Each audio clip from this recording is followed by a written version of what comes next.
Cerita diawali dengan sepasang suami istri yang sedang makan malam. Mereka terlihat serasi.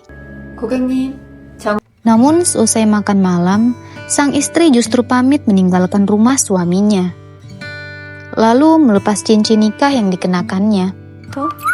나 최상은은 Wanita ini bernama Sang-en. Ia adalah seorang wanita yang berprofesi memberikan jasa istri atau kekasih sewaan pada para pria lajang yang membutuhkan jasanya. 당연히 개인의 삶이지. Sang-en telah menjalankan bisnisnya selama belasan tahun. Ia mendapatkan banyak klien dengan latar belakang permasalahan yang berbeda-beda. Dan dari profesinya ini, Sang-en mendapatkan imbalan uang maupun banyak perhiasan. Kali ini Sang-en mendapat klien yang dulu semasa sekolah menjadi korban bully, bernama Kido. Sang-en selalu melakukan analisa terlebih dulu pada kliennya sebelum tanda tangan kontrak. 의뢰 조건은 충분하시네요. Sang-en juga selalu menyiapkan sepasang cincin sebagai tanda kontrak telah disetujui. Keesokan harinya, Sang-en menjalankan perannya sebagai istri palsu Kido. 잠깐. Dan membuat semua teman yang dulu membuli Kido menjadi tercengang karena pesona Sang-en.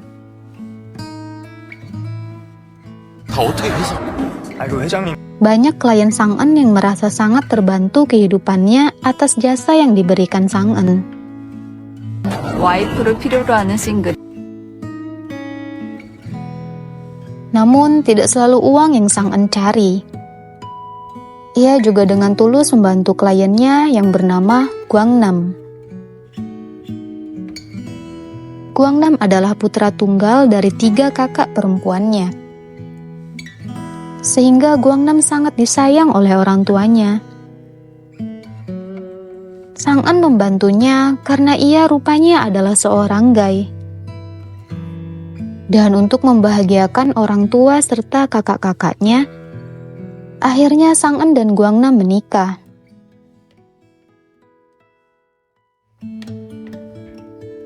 Kini meski telah bercerai, Sang-en dan Guangnam tetap tinggal serumah. Bahkan Guangnam yang mengurus rumah dan segala kebutuhan Sang-en. Thank you. Hari ini jadwal Sang-en bertemu klien spesialnya, yakni Jung Ji-ho. Sang-en dan Ji-ho telah terikat kontrak selama 5 tahun ini. Ji-ho selalu tepat waktu saat membayar Sang-en.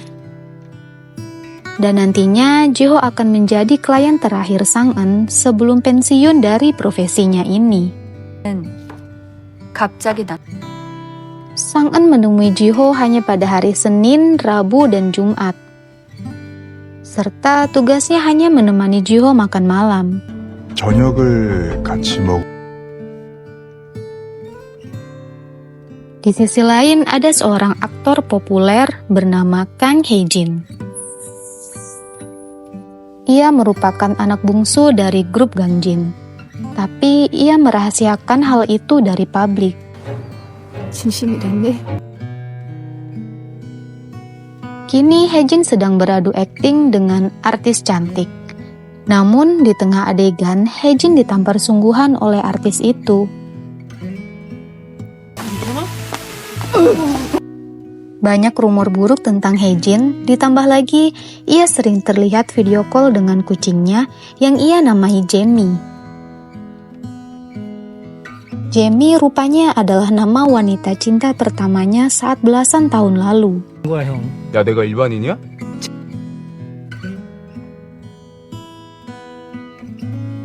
Sang-en berjalan menuju sebuah ATM. Saat berjalan, Sang-en teringat kejadian ketika menjalankan profesinya sebagai pengantin wanita. Sang-en rupanya dikenali oleh karyawan gedung tempat resepsi karena ia pernah terlihat melangsungkan pernikahan di tempat itu, tapi dengan pria yang berbeda. 두 분 고소합니다.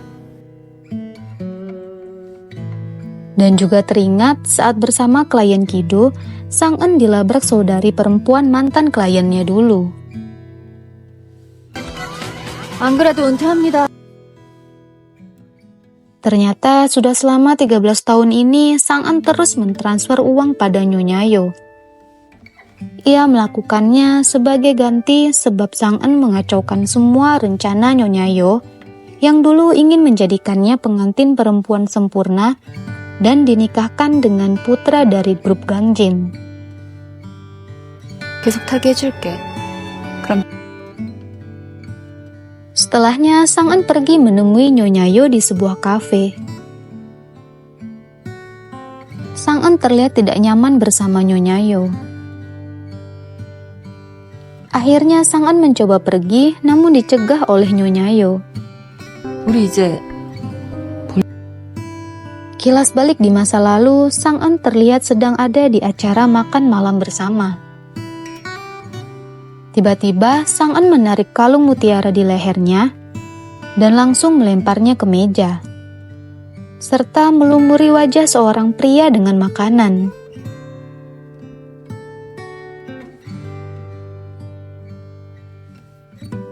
Di sisi lain ada Jung Ji Ho yang sedang mengikuti kelas konseling. 어려운가요? 자, Di sana, Jo diberi tugas oleh guru konselingnya untuk memberikan beberapa pertanyaan pada keluarga atau pasangannya. 개인적인 친구 Sang En sedang menjalankan tugasnya selama 2 jam untuk seorang klien. Namun, hal tak disangka, Sang En ternyata diajak ke sebuah acara pentas seni anak kliennya. Anak kliennya menangis karena kliennya memperkenalkan Sang En sebagai ibu.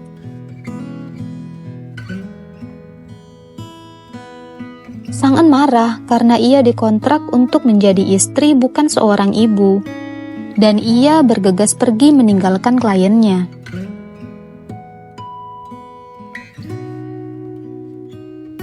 Malam harinya, Sang En dan Guangnam berada di sebuah restoran.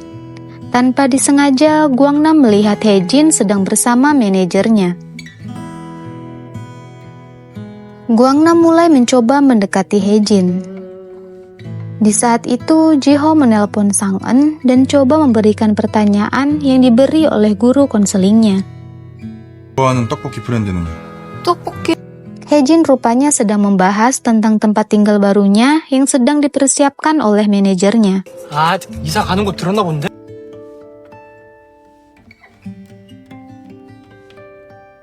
뭐 동네 개 이름도 아니고 볼 일 있으면 날 통화하시오.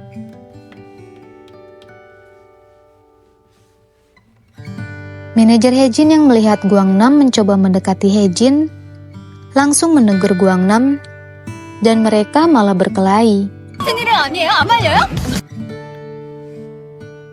Melihat itu, Sang En coba melerai mereka. Tapi Hejin langsung kabur meninggalkan manajernya yang sedang berkelahi dengan Guangnam. Keesokan hari saat Sang En menuju rumah Ji-ho, di dalam lift ia bertemu dengan manajer Hejin. Manajer Hejin memperhatikan cincin nikah Sang En. Lalu manajer Hejin menelpon Hejin dan memberitahu kalau tetangganya nanti adalah sepasang pengantin baru.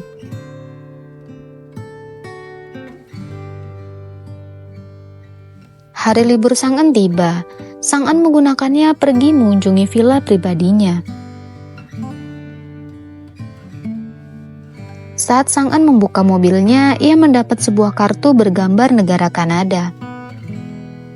Ternyata kartu itu pemberian Guangnam, di mana nanti saat Sang En pensiun, ia akan pindah ke Kanada bersama Guangnam, memulai hidup baru dan menemukan cinta sejatinya di sana. 그래, 이제 내 인생 살자. Saat jadwal makan malam, Sang En memantapkan diri untuk berkata pada Ji-ho soal ingin mengakhiri kontrak mereka. Namun, Sang En amat terkejut jika Jiho yang mengatakan hal itu terlebih dulu.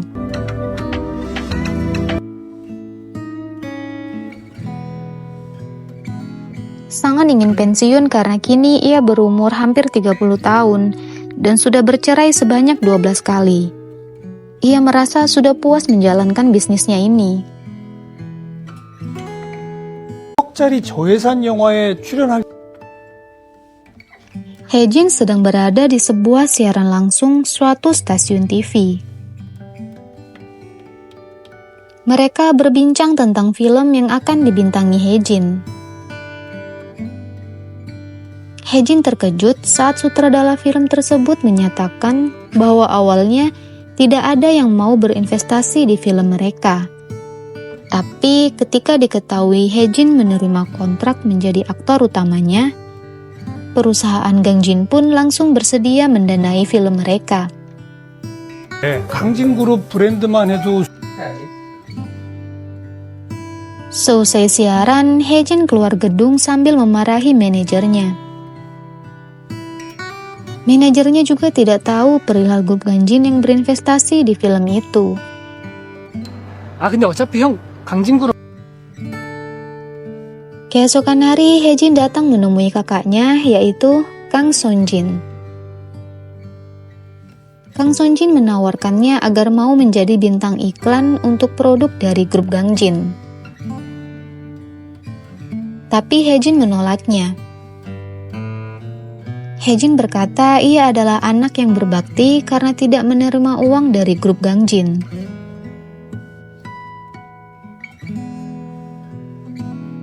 Di sisi lain, Nyonya Yo sedang ditagih uang sewa rumahnya. Sang pemilik rumah memarahinya, namun dengan santainya ia memberikan satu buah tas mewah kepada pemilik rumah. Tentu langsung diterima. 와요, 필요한 거 있으면. Selanjutnya, Nyonya Yo bertemu orang utusan dari grup Ina. Nyonya Yo diberi sejumlah uang. 소미, 전 지금도 일할 때 Nyonya Yo juga disebut sebagai legenda di antara veteran grup Ina. Dan rela menjadi gundik untuk ketua grup Ina walaupun akhirnya ia ditinggalkan. 완전 또라이야! Kini Sang-an mulai menyadari bahwa ia ternyata tertarik dan peduli pada Jiho.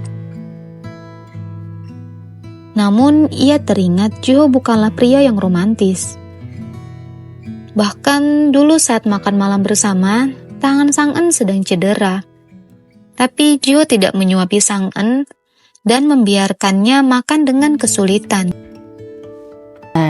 입천장은 이렇지. Sang-an terlihat minum hingga mabuk. Saat itu, ia sambil berkaraoke, tapi suaranya sangat melengking. Hal itu membuat Guangnam risih dan langsung buru-buru menggendong Sang-an.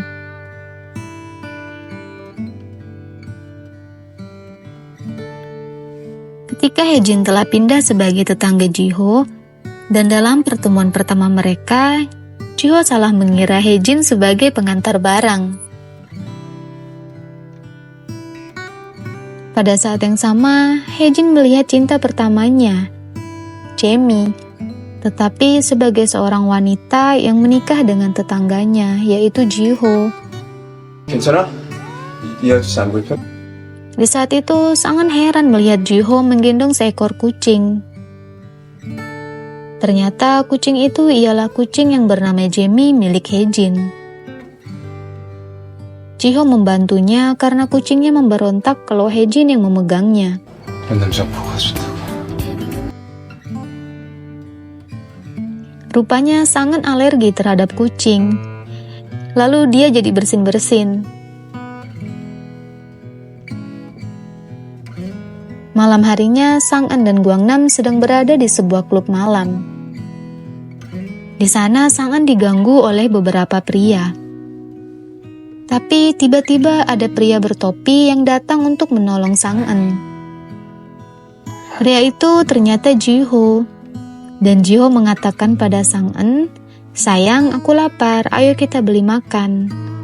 Lalu menarik tangan Sang-an. 지우씨. Tapi ternyata itu hanya mimpi. Guangna membangunkan Sang-en karena mendengar Sang-en mengigau. 내가 좋아하는 거 확정이야? Di sisi lain, ketika Jiho sedang berlatih serangan pisau di dekat tangga, Hejin melihatnya. Hejin sangat kaget melihat Jiho seperti itu. Dan tanpa sengaja, Hejin menjatuhkan ponselnya. Hal itu mengejutkan Jiho dan membuat Jiho kabur melarikan diri. Lalu Hejin bergegas melihat apa yang Jiho serang. Dan ia menemukan foto seorang wanita mati di sebuah tangga yang ia lihat di TV tadi. 피해자가 자택을 나오던 중 Hejin berpikir Jiho adalah seorang pembunuh dan akan mencoba memperingatkan Sang-en.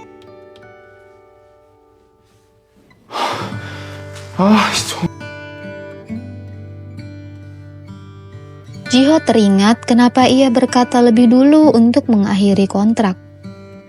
Karena waktu itu ia melihat tiket kepergian Sang-en ke luar negeri.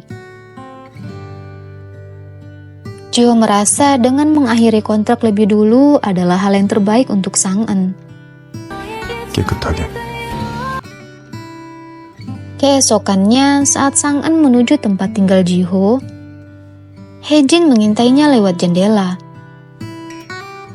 Lalu saat Sang-en ingin masuk ke dalam rumah Jiho, Hejin mencegahnya. Hejin mencoba bertanya pada Sang-en perihal profesi dan mencoba memberitahunya bahwa suaminya tidak normal. 뭐지? Namun Sang-en jadi bingung karena tidak memiliki jawaban. Ia tidak tahu apa-apa tentang Jiho dan ia menepis kata-kata Hejin. Karena merasa tidak nyaman dengan perilaku Hejin, Sang-en pun langsung masuk ke dalam rumah Jiho. 오늘 쌀국수 어떠세요? Kali ini Sang-en mencoba memasak untuk Jiho. Namun lewat pandangannya, Jiho nampak terkejut melihat dapur yang sangat berantakan setelah Sang-en selesai memasak.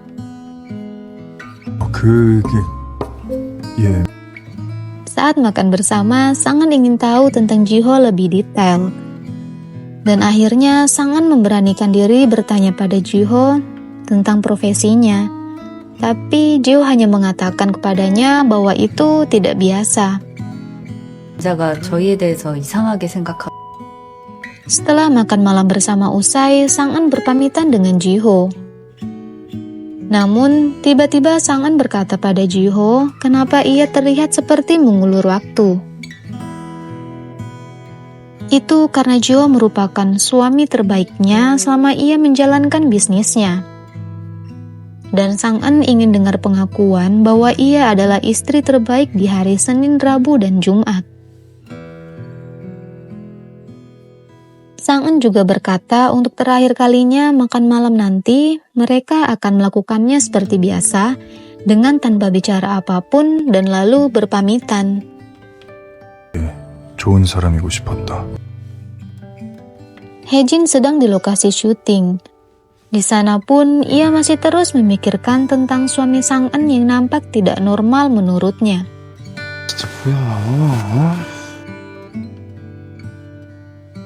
Keesokan harinya, Sang-en dan Hejin bertemu di satu lift saat ia mau menuju rumah Jiho. Dan lagi-lagi, Hejin mencegah Sang-en masuk ke rumah Jiho. Sang-en kebingungan mendengar penjelasan Hejin. 위험한 사람이에요. 내가 본 게 있어. Tiba-tiba Jiho membuka pintu rumahnya dan langsung berkata, "Sayang, ayo masuk, aku lapar." Sang-en pun terpana mendengar kata-kata Jiho.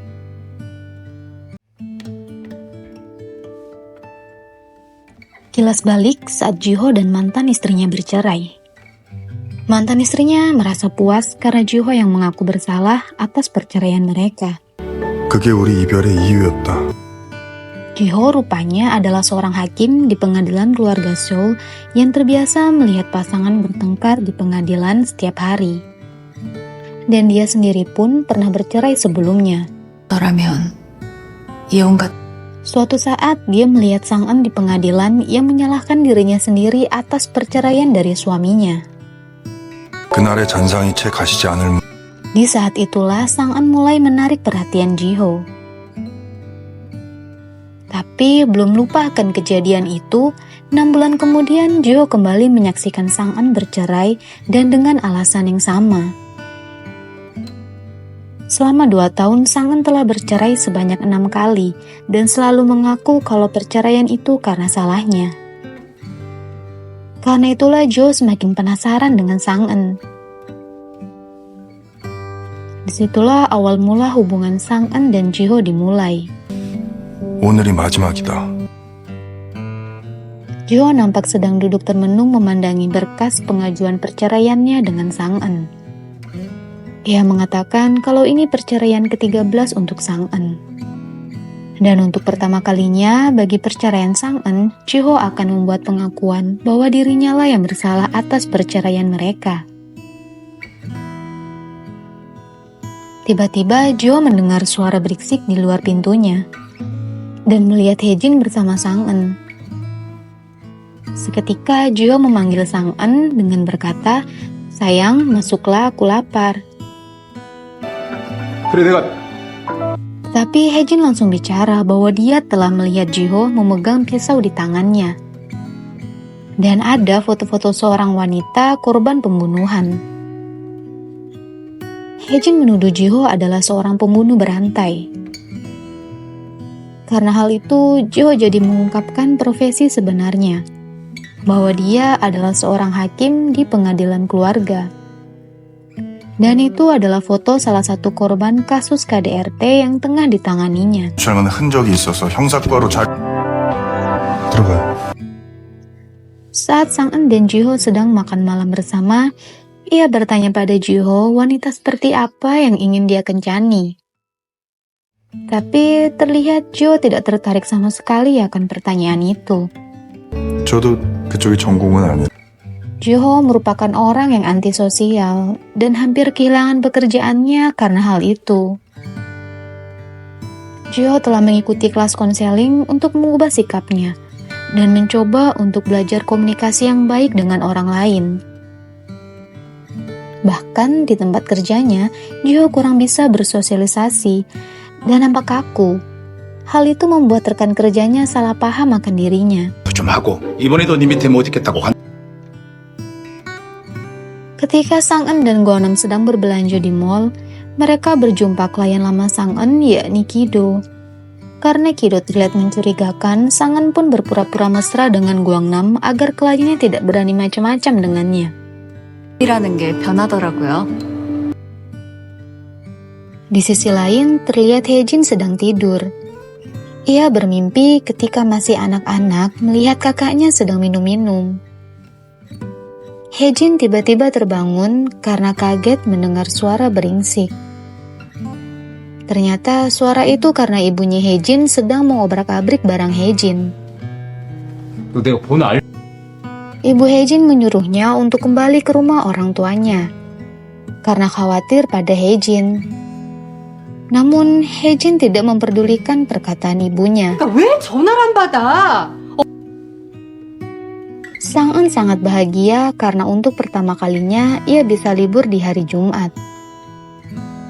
Sang-en pun berniat akan mendonasikan semua cincin hasil dari pernikahan kontraknya itu. 그때 축의금으로 돌려받고 Namun ia ingat cincin nikahnya dengan Ji-ho harus disimpannya dulu karena mereka belum resmi bercerai.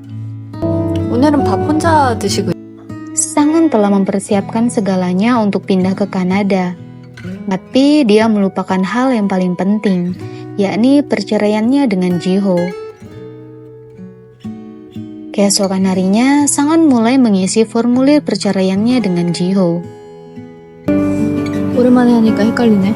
Saat malam di mana jadwal Sang-en makan malam bersama Ji-ho, Sang-en diantar oleh Gwang-nam menuju tempat tinggal Ji-ho. Waktu itu sedang hujan deras. Sang-en diturunkan di jalan dekat rumah Ji-ho.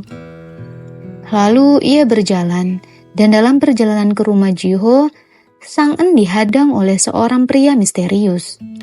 Dan tiba-tiba ia diserang oleh pria itu. Untungnya saat itu Haejin datang tepat waktu dan menyelamatkan Sang-eun. Haejin memukul pria misterius itu. Tapi pria misterius itu berhasil melarikan diri. 저희 집으로 가죠. Setelahnya Haejin membawa Sang-eun pulang karena Sang-eun terluka. 실례지만 옷 좀 빌려. Sesampainya di rumah Haejin, ia mengobati luka Sang-eun dan meminjamkan bajunya. 반지도 없네. Haejin mengatakan pada Sang-eun bahwa dia tahu suatu kebenaran, yakni Sang-eun adalah Jamie, satu-satunya putri dari grup Ina. Haejin juga mengungkapkan bahwa dia adalah putra bungsu dari grup Gangjin. Seketika Sang-eun berpura-pura menanyakan keberadaan kucing Haejin. Tapi karena Sang-eun alergi terhadap kucing, lagi-lagi ia bersin-bersin berulang kali.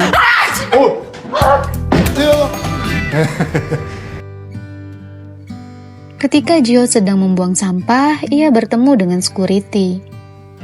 Security mengatakan kalau ia tadi melihat Sang-eun terluka serta basah kuyup. Tapi Sang-eun dibantu oleh Haejin dan membawanya ke lantai atas. Hal itu membuat Jihyo malah jadi membayangkan kalau sekarang Sang-eun dan Haejin sedang bermesraan. Sang-eun kini sudah mengetahui kalau Haejin adalah putra bungsu dari grup Gangjin. Kemudian mereka sepakat untuk berjanji satu sama lain agar menjaga rahasia ini. 묻어두도록 하죠. Selesai dari rumah Haejin, Sang-eun bertemu Jihyo di lantai atas. Sang-eun heran kenapa Jihyo ada di sana. Jihyo menjawab kalau ia khawatir pada keadaan Sang-eun karena mendengar cerita Sang-eun terluka dari security tadi. Kemudian Jihyo mengajak Sang-eun untuk minum teh di rumahnya. Tapi Sang-eun menolaknya dan malah mengajak Jihyo minum kopi di kedai kopi. Nampaknya mereka berdua sama-sama ragu untuk menyerahkan dokumen perceraiannya. Di satu sisi, karena penasaran dengan kehidupan Sang-eun yang sebenarnya, Haejin mencoba menyelidiki latar belakang Sang-eun dan mencari tahu bisnis apa yang Sang-eun jalankan.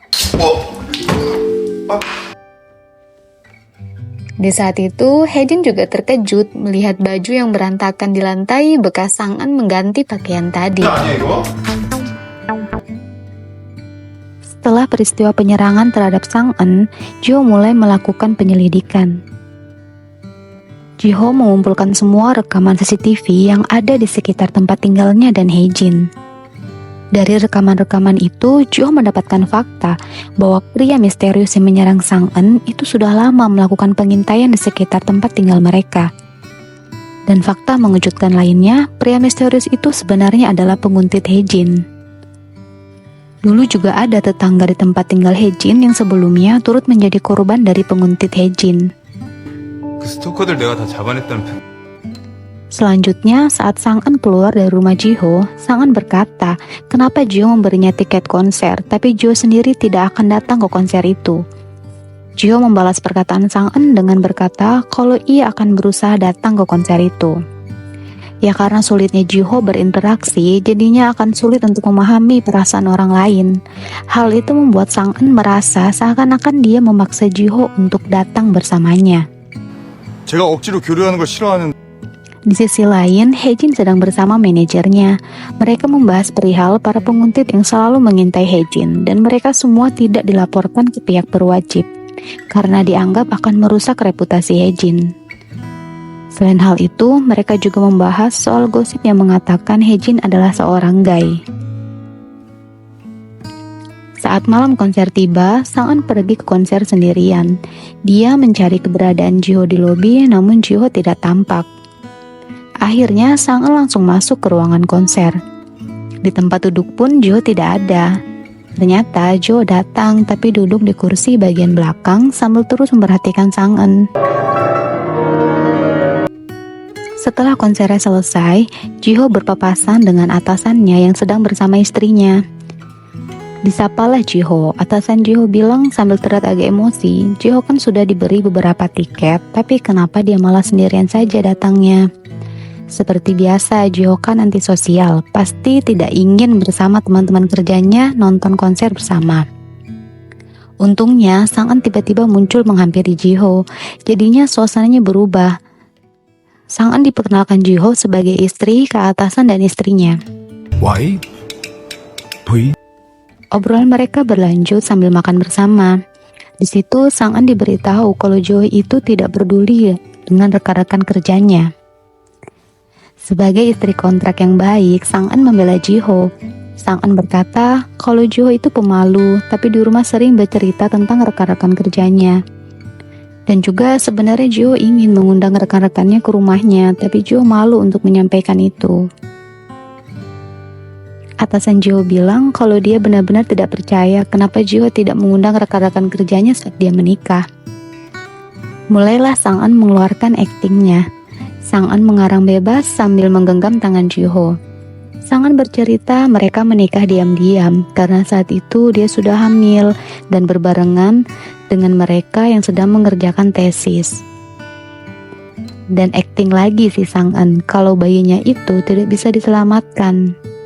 Nampaknya istri atasan Jiho sangat percaya dengan cerita karangan Sang-eun.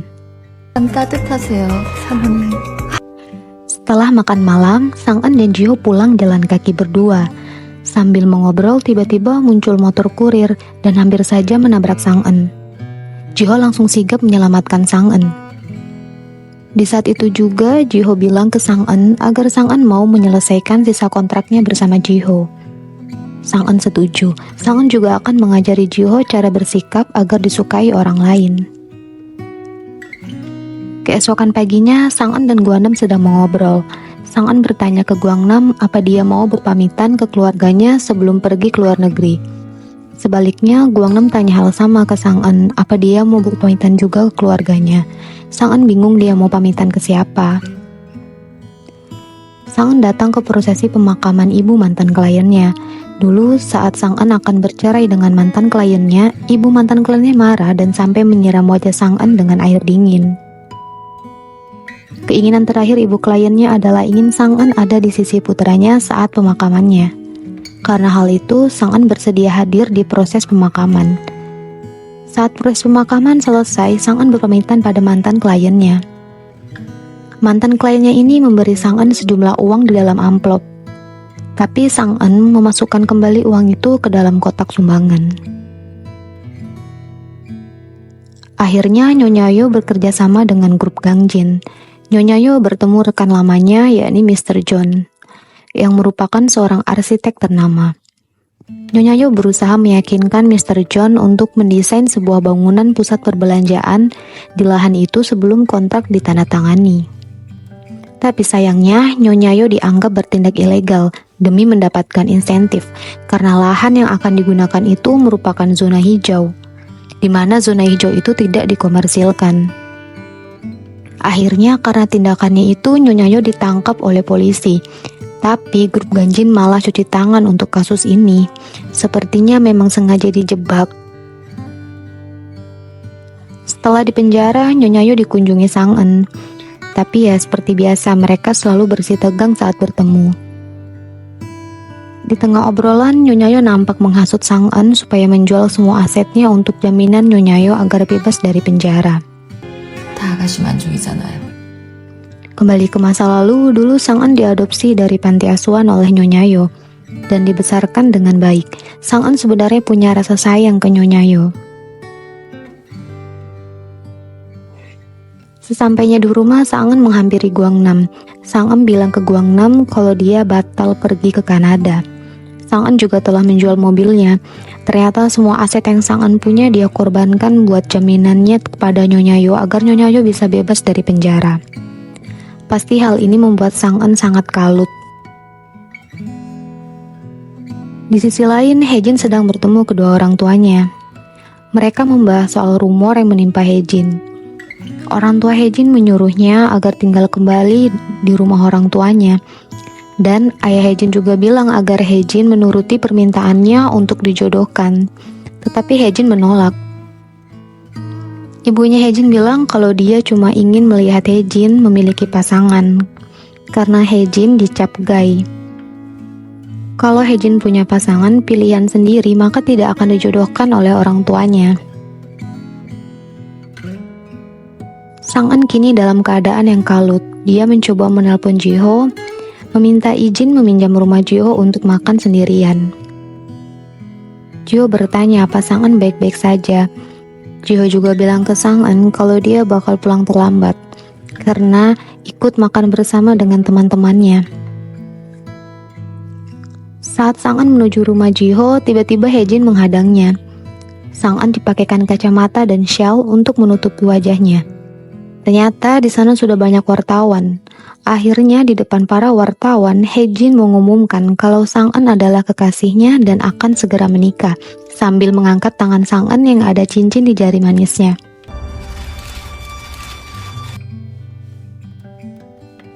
Jiho dan rekan-rekan kerjanya saat makan bersama menyaksikan siaran di televisi soal Hejin yang mengumumkan kalau dia mempunyai kekasih dan akan menikah. Jiho nampaknya mengenali cincin yang dipakai Sang-an. Jiho bertemu dengan guru konselingnya. Saat itu, Jiho mulai bercerita tentang mantan istrinya. Menurut Jiho, mantan istrinya adalah perempuan yang ambisius dan berprofesi sebagai seorang penasehat hukum. Saat perceraian, Jiho diberi sejumlah uang tunjangan oleh mantan istrinya.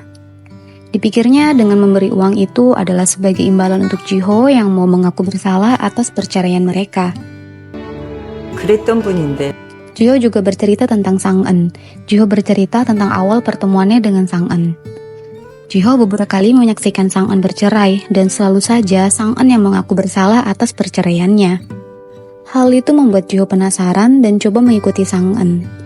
Saat mengikuti Sang-an, Jiho melihat kartu nama Sang-an tertinggal di meja dan diambillah oleh Jiho.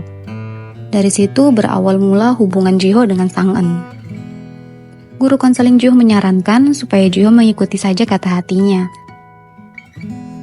Sesudah Hejin mengumumkan kalau Sang-an adalah kekasihnya, Sang-an ini marah pada Hejin karena tanpa persetujuannya, Hejin langsung membawanya untuk membuat pengumuman di depan para wartawan.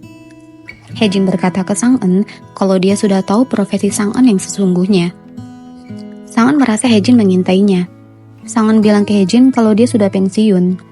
Tapi saat Sang-an mau pergi, Hejin mengingatkan soal Nyonya Yo yang dibebaskan oleh Sang-an. Hejin bilang apa Sang-an tidak butuh uang saat ini. Hejin menarik tangan Sang-an sambil bilang dia juga ingin bebas seperti Sang-an, tapi dia tidak bisa karena harus melindungi ibunya. Hejin memohon pada Sang-an. 나 좀 살려줘요. 부탁해요. Ketika Sang-an mau pulang, di luar banyak wartawan. Untuk menghindari wartawan, Sang-an disuruh Hejin menyamar menjadi kurir. Pagi hari, suasana di kantor Jiho terlihat rekan-rekan kerjanya sedang membicarakan berita perihal Kang Hejin. Mendengar rekan-rekannya ribut membicarakan Hejin, Jiho nampak kesal dan menegur mereka.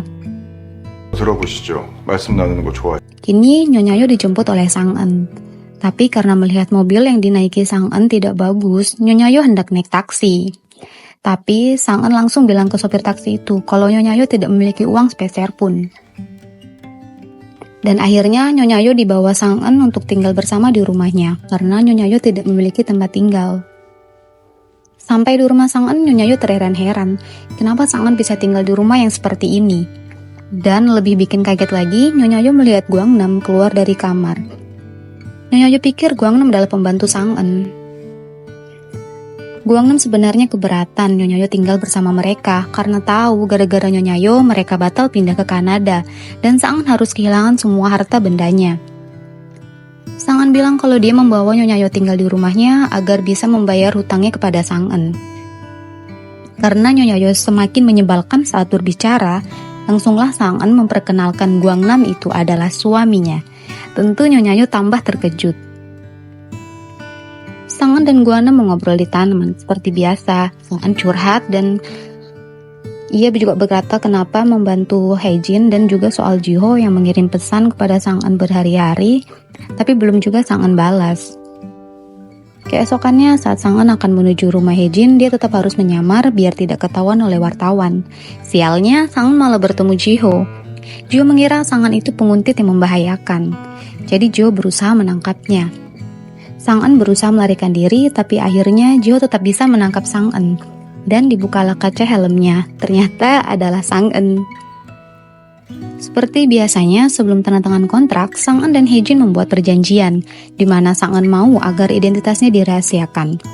Dan Sang-en memberitahu Hae-jin kalau dengan kontrak mereka ini, Hae-jin akan terbebas dari segala rumor yang beredar. Sang-en melihat kontrak dengan Hae-jin memiliki resiko yang besar, jadi dia mematok harga yang tinggi. Hae-jin kaget, tapi dia mau tidak mau ya harus tetap setuju. Ketika makan malam bersama, Sang-en mengatakan pada Jiho tentang kenapa dia menunda pensiun. Jiho pun sebenarnya sudah tahu kalau Sang-en membuat kontrak baru dengan Hae-jin. Jiho langsung bilang ke Sang-en apa dia kesulitan keuangan sampai menunda pensiun. Mendengar perkataan Jiho, Sang-en langsung berkaca-kaca. Sang-en merasa Jiho terlalu ceplas-ceplos dalam berbicara sehingga membuat dia tersinggung. 저한테 왜 이러세요? Dan akhirnya Sang-en meninggalkan rumah Jiho, tapi Jiho hanya terlihat diam saja. Guangnam menghampiri Sang-en di kamarnya. Guangnam berkata ke Sang-en tentang semua perilaku Nyonya Yo yang sangat aneh dan menyebalkan baginya. Tapi saat Guangnam antusias bercerita, Sang-en malah terlihat lesu. Guangnam merasa Sang-en nampak kacau sejak kemarin. Dan tentu Sang-en pastinya memikirkan tentang Jiho.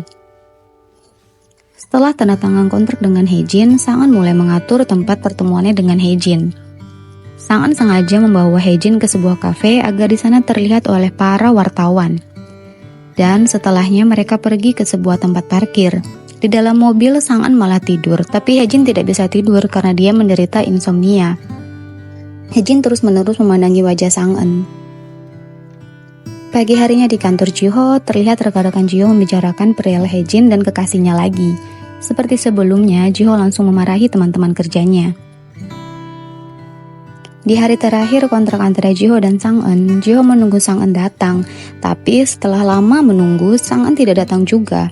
Padahal Sang-en sebenarnya sudah datang, tapi ia sangat ragu untuk memencet bel rumah Jiho. Akhirnya Jiho memutuskan untuk bertemu lagi dengan guru konselingnya. Jiho curhat mengenai perasaannya ke Sang-en, tapi dia masih bingung harus berbuat apa. Guru konseling Jiho menyuruh Jiho untuk mengungkapkan saja perasaan di hatinya dan jangan dipendam lagi. Kali ini jadwal Sang-en bertemu Hae-jin. Sang-en datang ke rumah Hae-jin dan mempersiapkan sebaik mungkin agar mereka tetap dapat dilihat oleh para wartawan di luar sana. 오해하고 얼굴은 흐릿하게 Pulangnya dari rumah Hae-jin, ternyata Jiho melihat mobil Sang-en diikuti oleh para wartawan. Dengan sigapnya, Jiho langsung menghentikan dan menegur para wartawan itu. Jiho ditanya oleh wartawan itu, "Kamu ini siapa?" Jiho langsung menjawab kalau dia adalah tetangga Hae-jin dan wanita yang mereka kejar itu adalah istrinya. Jiho juga bilang kalau mereka masih mengganggu istrinya, maka Jiho akan membuat mereka menyesal. 가자. Keesokan harinya, Sang-en sedang libur, tapi dia malah terlihat kacau. Guangnam menghampiri Sang-en untuk menghiburnya. Sang-en langsung curhat ke Guangnam tentang permasalahannya dengan Jiho. Mendengar cerita Sang-en, Guangnam ikut emosi. Sang-en akan pergi mendaki untuk menghilangkan perasaan kacaunya, tapi Guangnam mencoba menghalanginya. Sang-en tetap merasa dia harus bahagia, jadi tetap memutuskan untuk mendaki sendiri. Tiba-tiba ketika Sang-en hendak membuka pintu, Jiho muncul di hadapan Sang-en. Jiho langsung bertanya ke Sang-en kenapa tidak datang bekerja di jadwal biasanya. Padahal Jiho sudah menunggu Sang-en datang.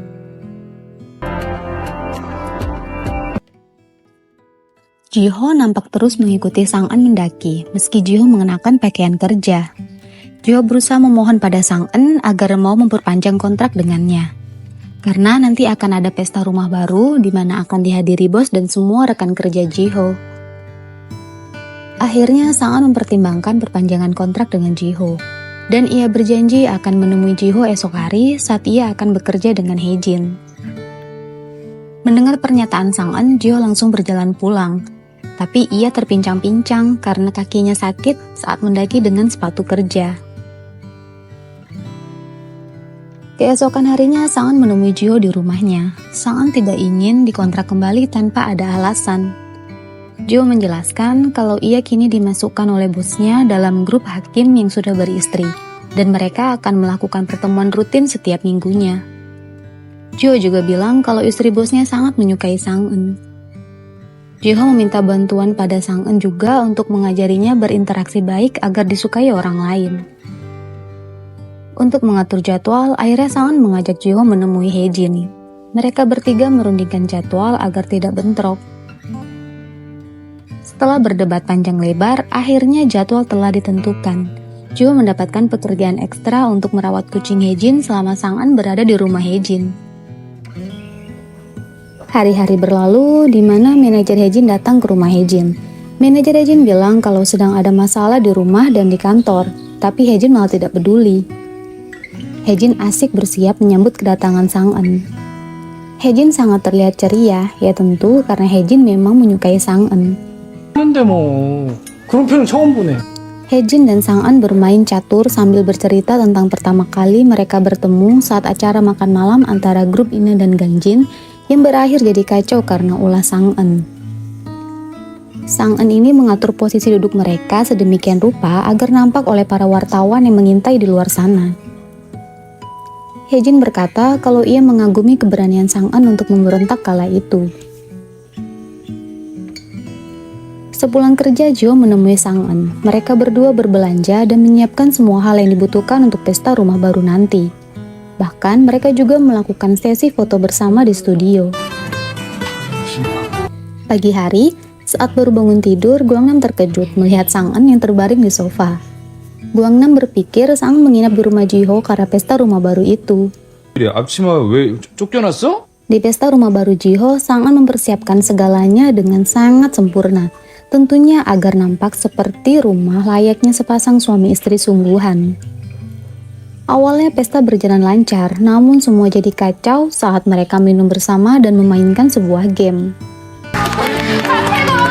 Meski sedang sangat lelah karena pesta semalam, Sang-eun tetap menemui Haejin untuk menjalankan tugasnya. Sang-eun mengajak Haejin duduk di taman. Di saat itu, Sang-eun sangat mengantuk. Akhirnya, Sang-eun menyandarkan kepalanya di bahu Haejin. Haejin merasa bahagia bisa memeluk Sang-eun walaupun ia sadar banyak wartawan yang diam-diam memotret momen itu. Di saat itu juga, Jiho yang selesai dari jogging lewat dan melihat Sang-eun bersandar di bahu Haejin. Nampaknya Jiho cemburu. Ketika tertidur, Sang-eun bermimpi mengenai pesta semalam. Ternyata ia ditantang untuk mencium Jiho oleh rekan-rekan kerja Jiho. Tapi Jiho terus mengoceh untuk menolaknya. Tiba-tiba Sang-eun langsung menghampiri Jiho dan menciumnya. 너 내 첫사랑이라. Dahulu kala, saat Jiho masih kecil, Jiho ditinggal pergi ayahnya yang berprofesi sebagai pencari kepiting.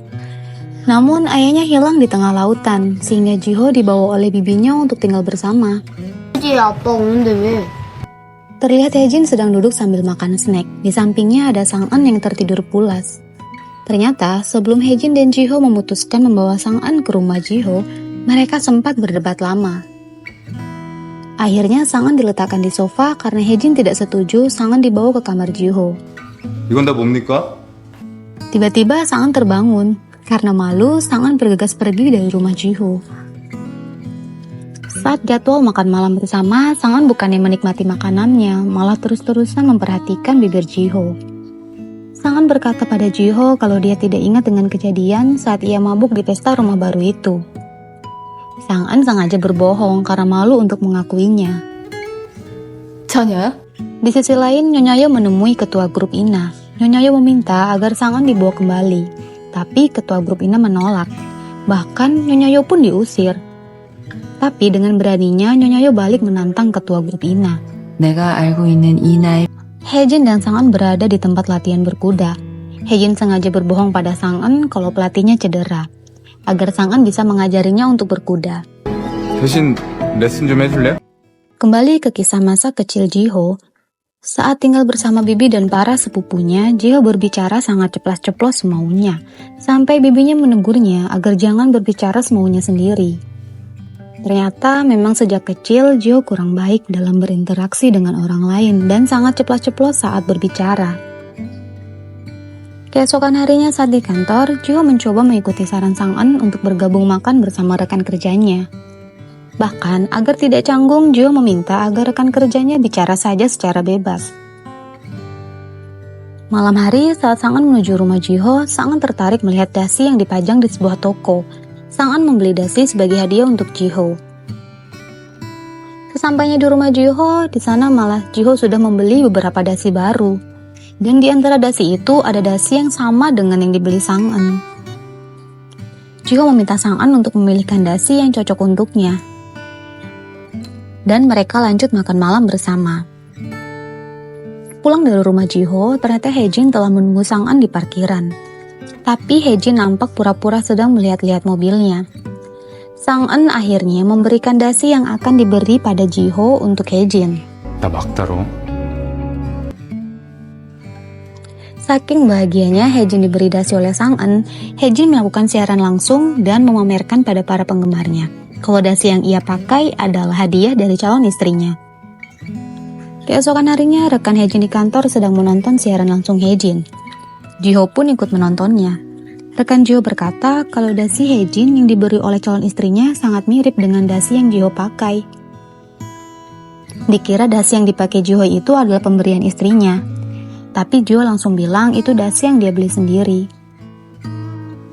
Jiho menelpon Sang-eun untuk mengajaknya bertemu, karena kesal kenapa bisa Jiho dibelikan dasi yang sama persis dengan milik Haejin. Sang-eun datang ke pengadilan, ia melihat Jiho sedang menjalankan tugasnya sebagai hakim. Di sana Sang-eun menyaksikan sepasang suami istri yang sedang menjalani sidang perceraian. Di sisi lain ada Haejin yang sedang bahagia karena memenangkan penghargaan. Di dalam mobil bersama Tuan Choi, Haejin disindir kenapa tidak mengucapkan terima kasih juga pada calon istrinya. Dalam perjalanan menuju rumah Jiho, Sang-eun ditelepon Haejin. Jiho nampak tidak nyaman saat Sang-eun berbicara di telepon dengan Haejin. Haejin mengajak Sang-eun bertemu sebentar, tapi Sang-eun menolaknya dan langsung mematikan telepon. Karena sadar, ekspresi Jiho nampak tidak nyaman. Sampainya di rumah Jiho, Sang-eun mengajak Jiho untuk minum bersama, tapi Jiho malah hanya membawa 1 gelas minuman. Karena disindir Sang-eun, Jiho langsung ikut menenggak minuman. Dan spontan, Jiho pingsan di kursi. Melihat itu, Sang-eun mendekati Jiho dan mencoba ingin menciumnya. Tapi tidak jadi. Sang-eun pergi, tiba-tiba Jiho malah menarik tangan Sang-eun. 무서워요. Selesai makan malam bersama, Sang-eun dan Jiho keluar rumah bersamaan. Sang-eun memutuskan untuk membiarkan perasaannya daripada harus memaksa mendapatkan jawaban. Di dalam lift, Sang-eun menenteng kantong sampah. Ia berniat memberikannya pada Jiho. Tapi Jiho salah sangka, malah menggenggam tangan Sang-eun. Suatu hari, Haejin menyuruh Gwangnam menemuinya. Haejin menawarkan pekerjaan pada Gwangnam sebagai pengawal pribadi. Awalnya, Gwangnam ragu untuk menerima tawaran Haejin. Namun, saat ia tahu nominal gajinya, Gwangnam langsung luluh. Gwangnam jujur pada Haejin tentang jati dirinya yang sesungguhnya. Saat bertemu Tuan Choi, Haejin meminta untuk dicarikan seorang pengacara khusus untuknya, karena belakangan ada penguntit yang mencoba mencelakainya. Setelah diminta ibunya untuk kembali ke rumah dan akan dijodohkan, Haejin nampak kalut. Ia mengurung diri sambil minum-minum. Ibu Haejin ditemani manajer Haejin bertemu Sang-eun di parkiran. Ia heran melihat penampilan Sang-eun. Akhirnya ibu Haejin mengajak Sang-eun untuk minum teh bersama. Lalu di restoran, Sang-eun disuruh memilih teh dalam bahasa Perancis. Sang-eun meminta ibu Haejin saja yang memilihkan teh untuknya. Selesai minum teh, Sang-eun bergegas pergi ke rumah Jiho. Ibu Haejin meminta pendapat tentang Sang-eun pada pengawalnya. Pengawalnya mengatakan Sang-eun itu elegan. Rupanya, tadi Sang-eun sudah tahu kalau ia sedang dievaluasi. Saat akan makan bersama, Jiho menuruti Sang-eun untuk mengganti pakaian agar mereka nampak santai seperti teman sungguhan. Selesai makan bersama Jiho, Sang-eun pun pulang. Namun di parkiran ia melihat Haejin kesakitan. Sang-eun menolong Haejin. Haejin meminta Sang-eun untuk mengantarnya ke penginapan. Sampainya di kamar penginapan, Haejin pingsan, sehingga Sang-eun tidak bisa meninggalkannya begitu saja. Keesokan paginya, Jiho melihat artikel di sosial media tentang Haejin dan Sang-eun yang pergi bersama ke penginapan. Membaca artikel itu, Jiho terlihat marah. Di penginapan, Sang-eun menjaga Haejin sampai demamnya reda. Hejin terbangun karena mendengar suara tawa Sang-eun. Tak lama Sang-eun nampak tertidur pulas. Hejin memandangi wajah Sang-eun yang terlihat cantik sekali. Sang-eun melangkah pergi meninggalkan penginapan. Ia sambil mengecek HP. Ia heran kenapa Jiho tidak menghubunginya sama sekali. Dan saat membaca artikel tentang Hejin, baru Sang-eun sadar kenapa Jiho tidak menghubunginya dari kemarin. Tak lama HP Sang-eun berdering, ternyata Jiho menelpon. Sang-eun berusaha memberi penjelasan pada Jiho tentang alasan dia menemani Hejin di penginapan. Jiho akhirnya mengerti ini hanya salah paham dan memutuskan untuk menjemput Sang-eun di penginapan.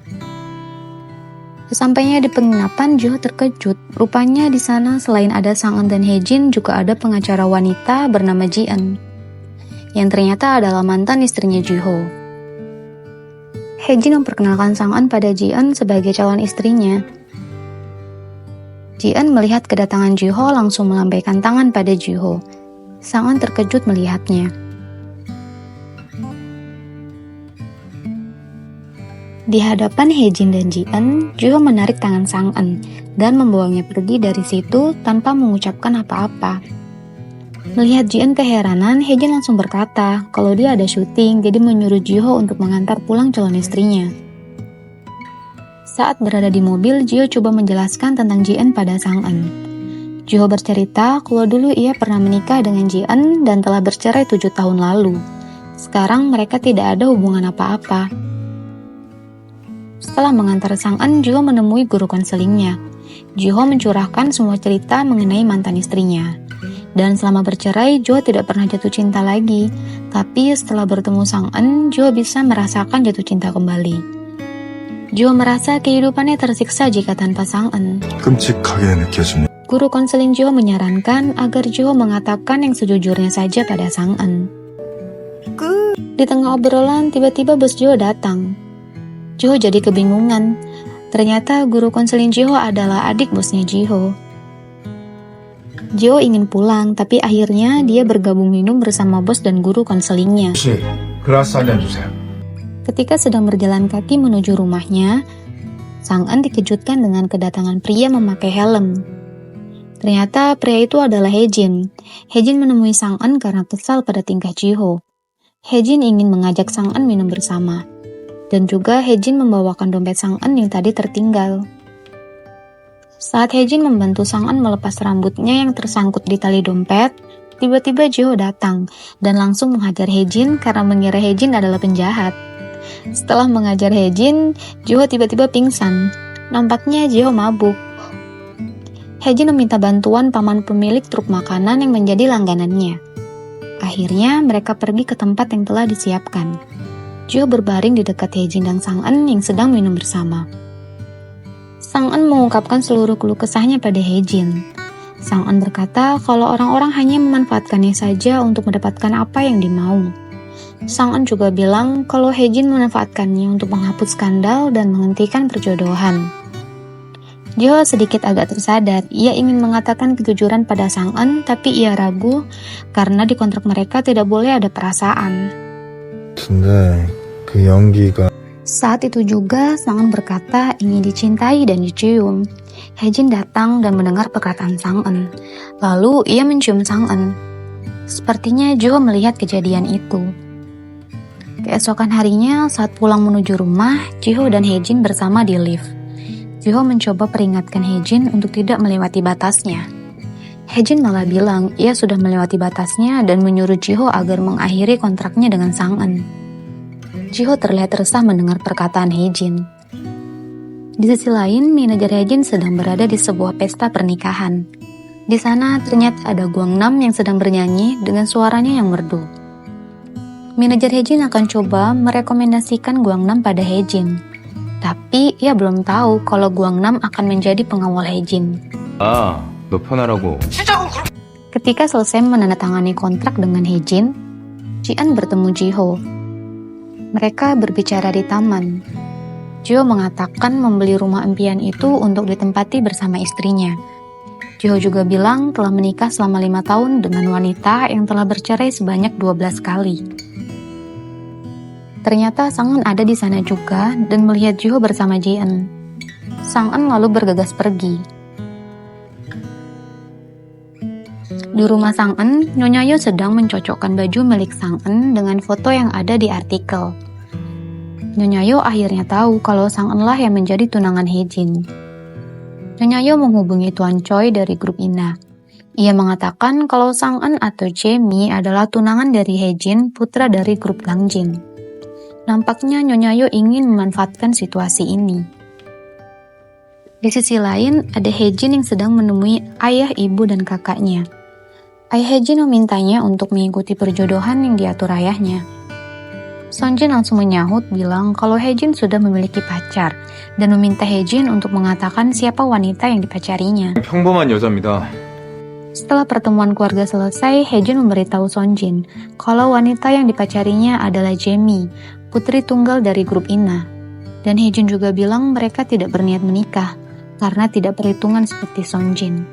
형말 자꾸 듣다 보면 Saat Sang En menemui Jiho, Sang En mengatakan bahwa ia tidak suka mendengar perkataan Jiho pada mantan istrinya mengenai diri Sang En. 리번인 거 아시죠?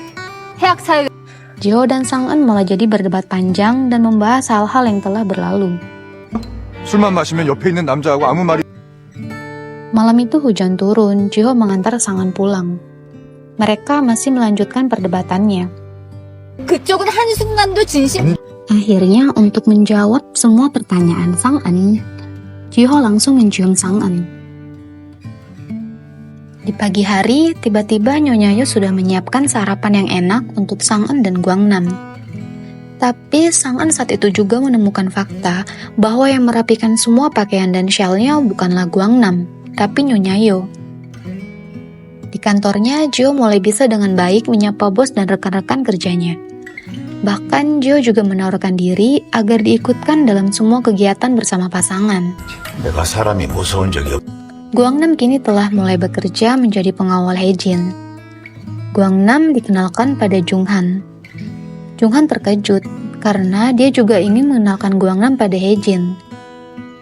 Hejin memberitahu Junghan kalau Guangnam itu seorang gay, tapi ia tidak suka pacaran dengan teman sekantor.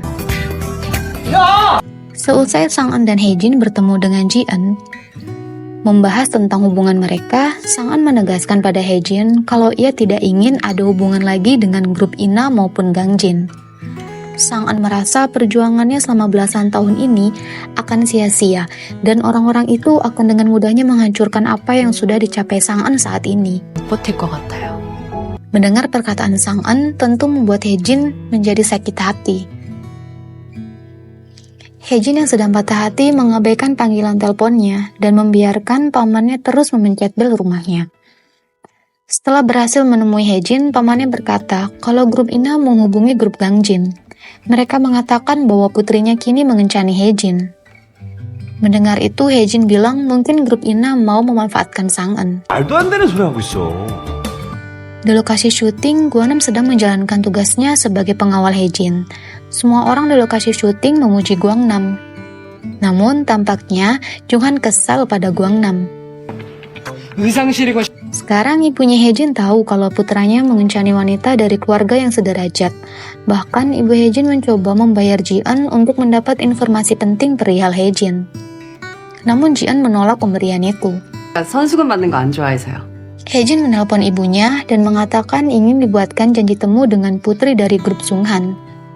Hejin bilang ia sudah putus dengan Sang En dan meminta agar membatasi hubungan dengan grup Ina. 진짜 Ji-eun memberitahu Hejin kalau pacarnya selingkuh dengan tetangganya, yaitu Jiho.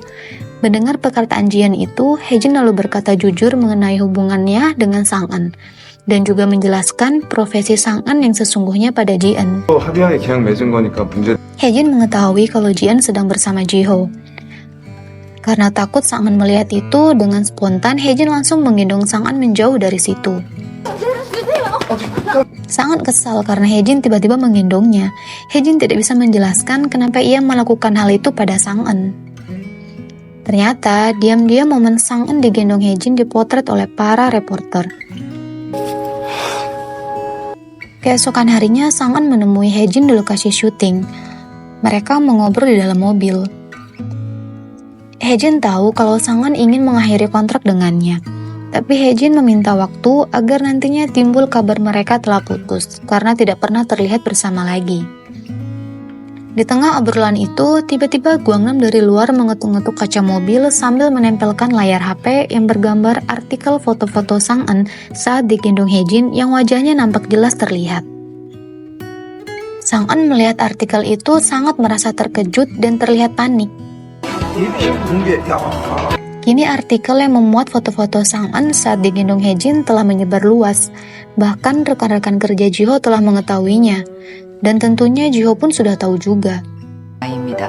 제가 직접 맡겠습니다. Kilas balik masa lalu Sang-eun, dulu ia dibawa ke luar negeri oleh Nyonya Yo untuk dididik menjadi pengantin yang sempurna dan agar bisa memikat putra tertua dari grup Gangjin.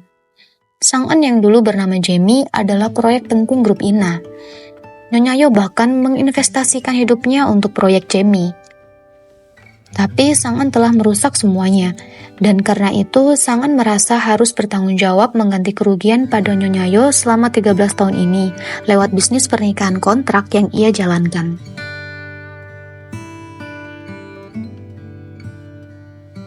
Kilas balik kisah masa lalu Jiho. Dulu Ji-eun, mantan istri Jiho, adalah seorang jaksa penuntut. Ji-eun terkesan sibuk mengejar mimpinya. Jiho bahkan mendengar kalau Ji-eun berselingkuh dengan komisaris tertinggi. Ji-eun juga selalu menyalahkan dan mengabaikan Jiho. Padahal diam-diam Jiho sudah membeli rumah impian mereka, yang kini rumah itu ditempati Jiho. Ketika mengantar Sang-eun pulang ke rumahnya, Haejin bertemu Nyonya Yo. Haejin diajak makan bersama Nyonya Yo. Sang-eun nampak kesal melihat itu. Nyonya Yo tahu kalau sebenarnya Haejin menyukai Sang-eun dan mencoba memprovokasi Haejin agar bisa menaklukkan Sang-eun. Bahkan Nyonya Yo berjanji akan membuat Haejin menikahi Sang-eun. Haejin tahu kalau Nyonya Yo tidak baik, jadinya ia berkata pada Nyonya Yo kalau ia akan mengurusnya sendiri. Di kantor Haejin, mereka semua sedang membahas tentang foto-foto yang sedang beredar. Ji-eun berkata kalau sebagian foto telah dihapus dan diburamkan. Ji-eun akan merahasiakan kontrak Haejin dengan Sang-eun. Dari hal ini, Ji-eun jadi tahu kalau Jiho juga mengontrak Sang-eun untuk menemaninya makan malam. Ji-eun merasa Jiho melakukan itu untuk membalas dendam padanya, dan mengira Jiho menggunakan uang tunjangan perceraian yang ia berikan pada Jiho untuk membayar Sang-eun. 오빠의 부탁으로 매주 저녁을 같이 Sang-eun ikut makan malam dengan keluarga Haejin. Sang-eun menjelaskan kalau ia dan Haejin tidak akan menikah. Sang-eun juga meminta agar mereka berhenti menekan Haejin demi kesehatan Haejin. Dan Sang-eun mengungkapkan kalau ia telah bercerai sebanyak 12 kali. 있는 정도의 감정에만 충실해야 돼요. Besok malamnya, Sang-eun makan malam bersama Jiho. Jiho memberikan ratusan daftar pertanyaan untuk Sang-eun agar ia bisa lebih mengenal tentang diri Sang-eun. Sang-eun menceritakan kisah masa kecilnya pada Jiho, di mana dulu ia diadopsi oleh Nyonya Yo dari sebuah panti asuhan dan dijadikan anak dari keluarga konglomerat. Tapi Sang-eun tidak bertanya balik perihal kisah hidup Jiho. 난 안 물어볼 거예요. Tiba-tiba Sang-eun mendapat telepon. Ternyata tadi di luar Haejin melihat penguntit sedang memuntret rumah Jiho. Lalu Haejin berusaha menangkap penguntit itu dan menghajarnya. Pada akhirnya Haejin dan penguntit itu dibawa ke kantor polisi. Ji-eun datang untuk mengurus Haejin. Saat itu terungkap kalau penguntit itu adalah mantan klien Sang-eun, yaitu Sunho. Mereka telah bercerai 8 tahun lalu. Sunho rupanya masih terobsesi dengan Sang-eun. 이선호 씨 맞죠? Di kamar Sunho ternyata terdapat banyak sekali foto Sang-eun. Keesokan hari, adik perempuan Sunho datang menemui Sang-eun dan memohon pada Sang-eun untuk mencabut laporannya. 일어나세요. Diam-diam Ji-eun pergi menemui adiknya Sunho. Adik Sunho berkata pada Ji-eun kalau ia akan mengungkap siapa Sang-eun sebenarnya. Karena ia kesal sang kakak menderita karena Sang-eun. Sedangkan Sang-eun masih nampak baik-baik saja. Kemudian Ji-eun memberi uang tutup mulut pada adiknya Sunho. 그 여자 원망하는 거. Di tengah kebahagiaan Sang-eun dan Ji-ho yang sedang berkencan di sebuah taman, tiba-tiba Sang-eun terkejut melihat foto-foto dirinya dengan para mantan kliennya dulu disebar di media sosial. Beragam komentar muncul di sana. Bahkan banyak yang bilang kalau mengenal Sang-eun karena dulu pernah menikah dengan saudara atau kerabatnya. Karena identitas Sang-eun terungkap sebagai kekasih Hae-jin, maka tidak sulit bagi orang untuk menggali soal profesi Sang-eun. Seketika kebahagiaan Sang-eun runtuh. Sambil menatap Ji-ho dari jauh, Sang-eun menahan tangis. Karena sekarang profesi Sang-eun telah terungkap di publik, ia malah mengkhawatirkan tentang reputasi Ji-ho dan Hae-jin. Tapi ternyata Ji-ho tidak peduli pada pendapat orang lain. Yang terpenting baginya hanyalah Sang-eun. Begitu juga dengan Hae-jin yang terus berusaha melindungi Sang-eun. 대책 세우고 다시 전화할게요. Sang-eun berpikir kalau yang menyebarkan semua fotonya dengan para mantan kliennya adalah adiknya Sun-ho. Nyonya Yo juga telah melihat artikel tentang Sang-eun. Nyonya Yo menemui Tuan Choi dari grup INA. Nyonya Yo ingin menemui ketua grup INA, tapi Tuan Choi bilang ia takut ada hal buruk yang akan menimpa Nyonya Yo dan meminta Nyonya Yo untuk melupakan semua masa lalu. 솔직히 걱정됩니다. Di kantor Ji-ho, bos dan rekan-rekannya sedang merayakan Ji-ho yang akan dipromosikan. Tapi dengan tegas Ji-ho menolak dipromosikan dan ingin namanya dihapus dari daftar. 장에 제 이름이 거론되지 않게 해주십시오. Di sisi lain, Hae-jin, Sang-eun, paman Hae-jin, dan Ji-eun mengadakan pertemuan. Mereka membahas langkah apa yang akan dilakukan untuk menyelamatkan reputasi Hae-jin. Ji-eun tetap berusaha untuk membuat Hae-jin menjadi korban, tapi Hae-jin tidak setuju. Ia tidak mau Sang-eun yang disalahkan. 보도자료는 Guangnam sedang menemui Ji-ho di kantornya. Guangnam bercerita mengenai Nyonya Yo. Guangnam bilang kalau sudah selama 13 tahun ini Sang-eun terus memberi uang pada Nyonya Yo. Bahkan Sang-eun rela kehilangan semua asetnya demi Nyonya Yo, dan sekarang pun membiarkan Nyonya Yo tinggal di rumahnya. 또 쫓아내고 Tapi Guangnam marah pada Nyonya Yo karena ikut campur soal hidup Sang-eun dan mau mengusir Guangnam serta ingin menjodohkan Sang-eun. 그 수금 씨가 Guangnam menceritakan juga tentang kebaikan Sang-eun padanya. Karena Sang-eun sangat menyukai Ji-ho, Guangnam berharap Ji-ho jadi pria pertama yang menyelamatkan Sang-eun. 첫 남자가 됐으면 좋겠어. Di rumah, Sang-eun berdebat dengan Nyonya Yo. Sang-eun marah pada Nyonya Yo karena merasa dimanfaatkan sampai akhir. Sebaliknya, Nyonya Yo malah marah pada Sang-eun sambil menunjukkan surat nikahnya dan menuduh Sang-eun telah menghancurkan produk yang dibuatnya. Sang-eun sadar akhirnya Nyonya Yo mengakui kalau Sang-eun adalah produknya. 드디어 인정하네. Ji-ho bertemu dengan Ji-eun. Ji-ho meminta bantuan Ji-eun untuk membantu Sang-eun, tapi Ji-eun menolaknya. Namun, saat akan pergi, Ji-eun membawa juga berkas yang disiapkan oleh Ji-ho, yang nantinya akan dibawanya saat melakukan konferensi pers mewakili Hae-jin. 나 때문에 힘들었잖아. Ji-ho menelpon Sang-eun, padahal saat itu Ji-ho telah melihat Sang-eun duduk sendirian dari kejauhan. Lalu Ji-ho menghampiri Sang-eun dan memeluk Sang-eun. Ji-ho berusaha menenangkan Sang-eun yang sedang bersedih memikirkan masalahnya ini. Saat akan memulai konferensi pers, Hae-jin tetap ingin melakukannya sendiri karena tidak percaya pada Ji-eun. Tapi Ji-eun kekeh meyakinkan Hae-jin kalau Hae-jin tampil sendiri saat ini, publik akan mengira semua ucapan Hae-jin adalah instruksi dari Sang-eun. Dan Ji-eun berjanji akan menyelamatkan mereka berdua. Hae-jin pun menurut pada Ji-eun. Dalam konferensi pers, Ji-eun membenarkan semua informasi yang beredar mengenai Sang-eun. Dia berkata itu tidak ada kaitannya dengan Hae-jin. Namun di akhir konferensi persnya, Ji-eun menegaskan keduanya tulus saling mencintai dan semua mantan suami Sang-eun memberikan doa kepada hubungan Sang-eun dan Hae-jin. 없었습니다. Berkat konferensi pers itu, reputasi Hae-jin meningkat dan menjadi kisah cinta yang mengharukan. Namun, Sang-eun ingin mengakhiri hubungannya dengan Hae-jin di depan publik. Ji-ho pun mendukung Sang-eun untuk pekerjaan terakhirnya ini.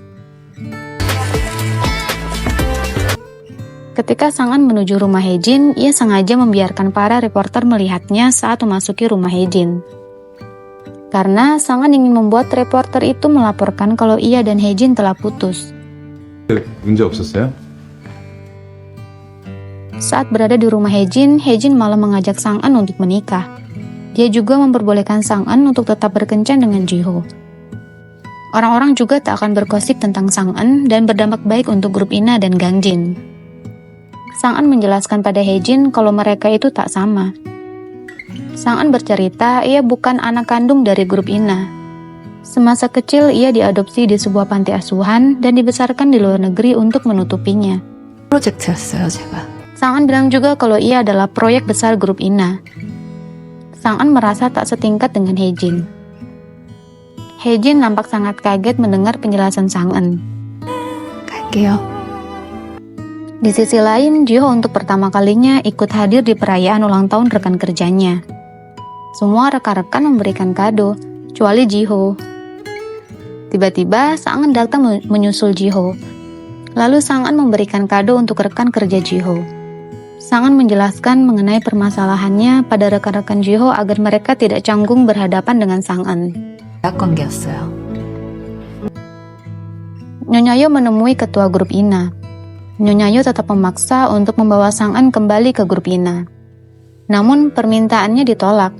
Nyonya Yo bahkan mengancam ketua grup Ina bahwa ia mempunyai file yang berisi data-data dari awal mula grup Ina berdiri. Ia mengancam akan menyebarkan isi filenya. Ketua grup Ina nampak sangat panik dan mencoba merebut salinan file yang dipegang Nyonya Yo. Keesokan harinya, Ji-ho menemui Tuan Choi dari grup Ina. Ji-ho menyerahkan berkas tentang daftar tuntutan pada grup Ina dan Nyonya Yo. Pada tahun 1995, Sang-an diadopsi dan dibawa ke luar negeri oleh Nyonya Yo. Di saat bersamaan, ada dana mengalir ke grup Ina. Ji-ho akan melaporkan itu. Karena mereka membesarkan Sang-an di lingkungan tertutup demi kepentingan bisnisnya, Ji-ho menilai itu adalah bentuk pelecehan. Tuan Choi mengaku bersalah. Tuan Choi juga bilang kalau Nyonya Yo tidak menyiksa Sang-an. Dan Tuan Choi berjanji akan mengatakan semuanya pada Ji-ho. Kemudian Ji-ho menghubungi Nyonya Yo untuk mengajaknya bertemu. Saat berjalan, Ji-ho melihat Nyonya Yo akan menyeberang ke jalan. Namun tiba-tiba datang sebuah mobil yang melaju kencang mengarah ke Nyonya Yo. Ji-ho yang melihat itu langsung bergegas lari, sepertinya dia akan menyelamatkan Nyonya Yo. Ji-ho akhirnya terluka karena menyelamatkan Nyonya Yo yang akan ditabrak mobil tadi. Ji-ho dirawat di rumah sakit. Di sana, Nyonya Yo dan Sang-an mendampingi Ji-ho. Nyonya Yo berterima kasih pada Ji-ho karena telah menyelamatkannya dan sudah melaporkan tabrak lari tadi pada polisi. Nyonya Yo bertanya kenapa Ji-ho mengajaknya bertemu. Tapi karena ada Sang-an, Ji-ho pun bilang hanya ingin menyapa Nyonya Yo. 노력하고 일단 간병인부터. Sang-an menjaga Ji-ho, ia menyiapkan segala macam kebutuhan Ji-ho dengan penuh semangat. Di saat itu, Hae-jin menelpon Sang-an. Ia bilang kalau akan segera mengumumkan perpisahan mereka. Sang-an berkata dia akan mendukung Hae-jin. 나도 진심으로 혜진 씨.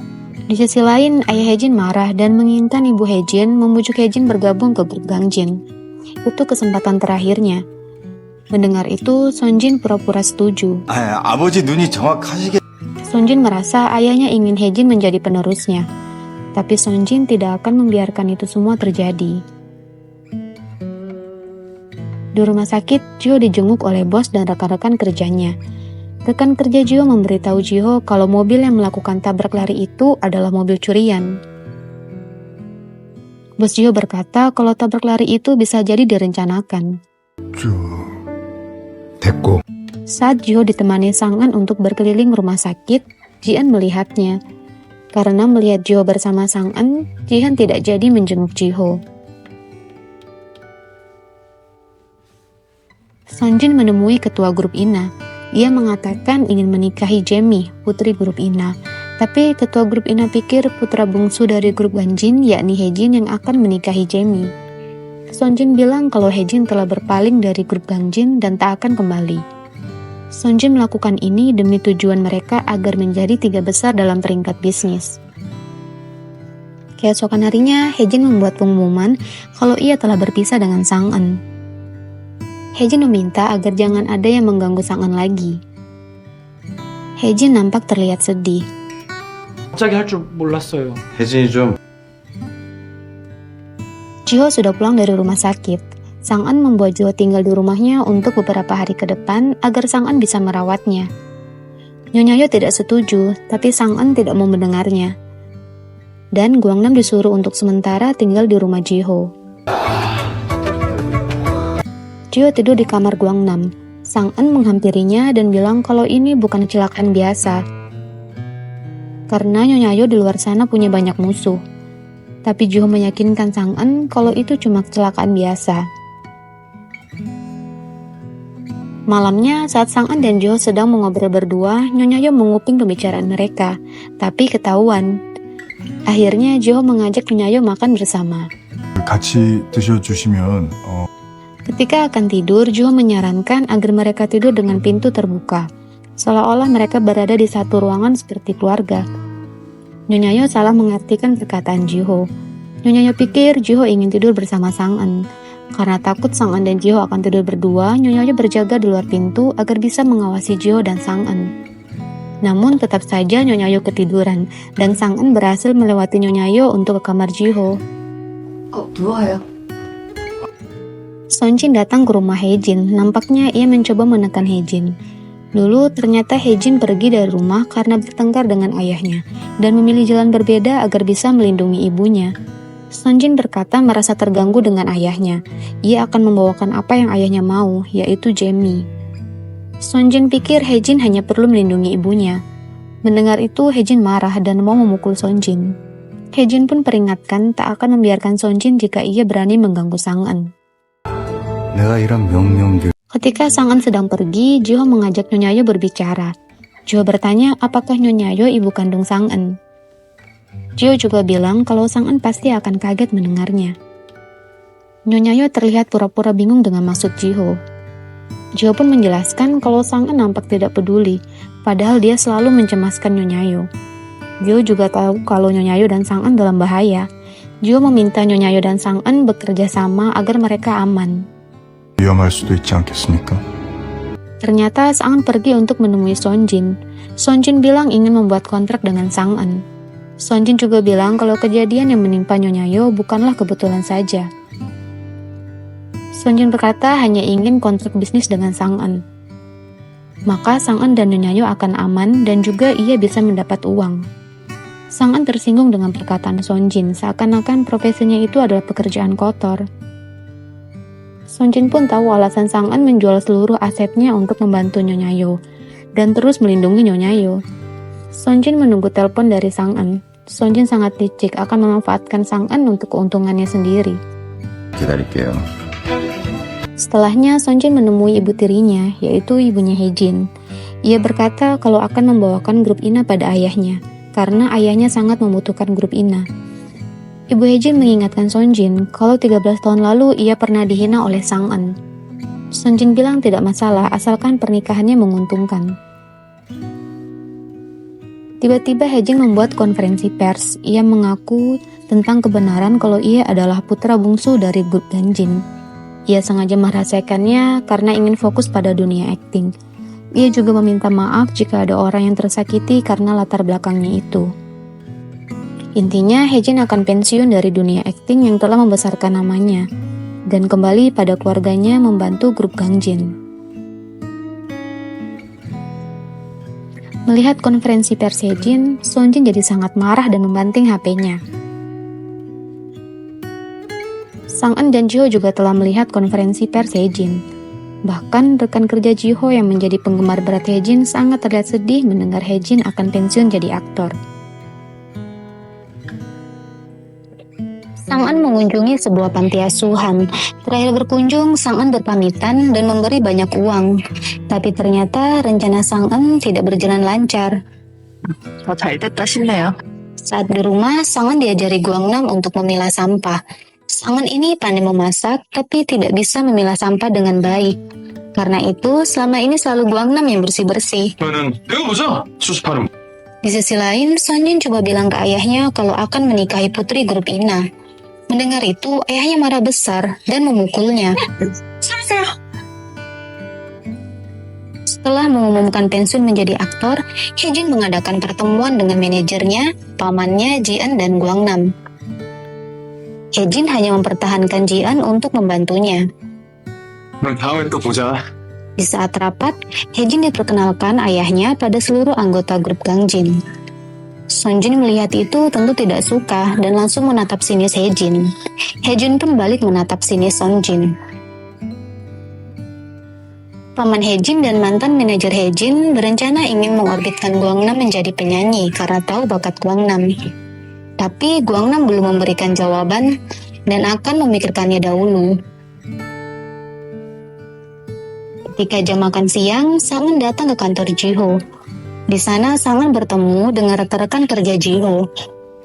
Sang An membawakan banyak makanan untuk dimakan bersama.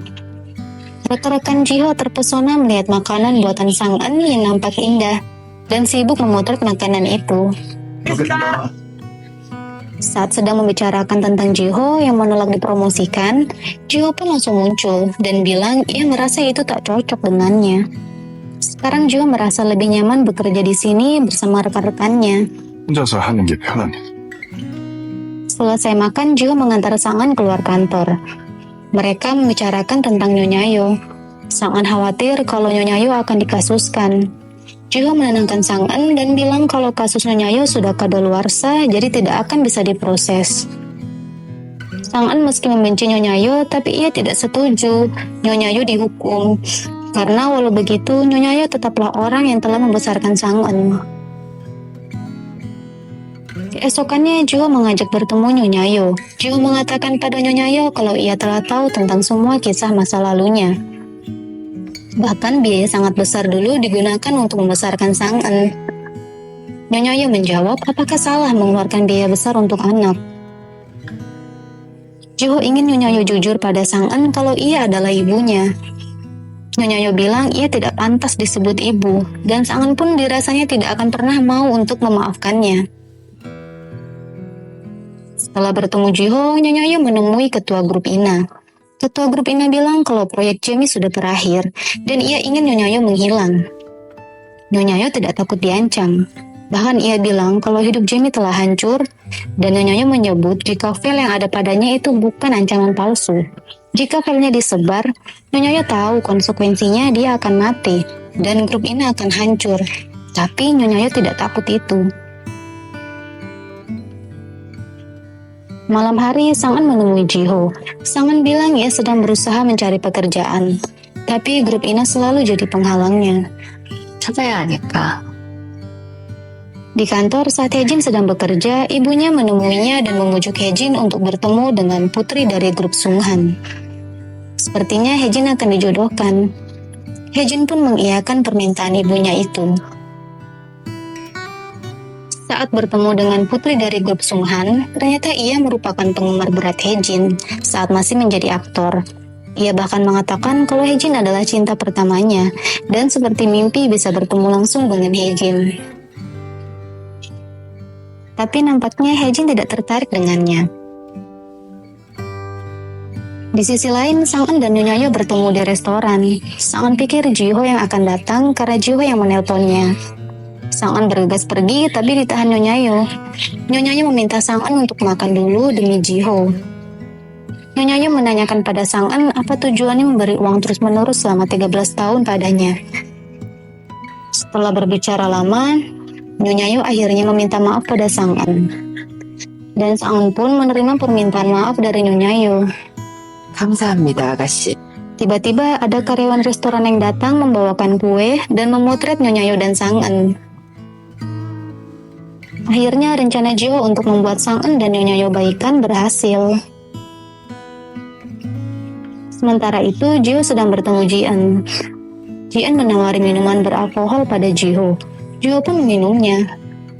Jian terkejut karena Jiho sekarang sudah banyak berubah. 많이 달라졌어. Lalu Jio mengembalikan tunjangan perceraiannya dulu yang diberi oleh Ji-eun.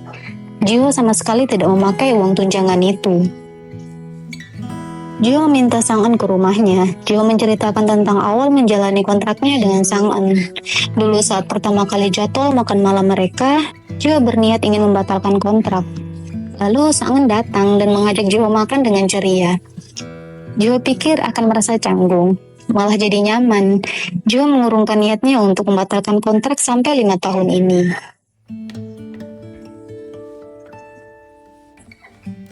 Nyonya Yo marah pada Sang-eun karena terlambat pulang ke rumah dan HP-nya mati. Rupanya Nyonya Yo mencemaskan Sang-eun. 여기저기 있었겠지 뭐. Sonjin menemui ketua grup INA lagi. Ia mengatakan ingin meminta saham grup INA 20% dan mengancam jika tidak diberi maka ia akan mengungkap proyek Jamie.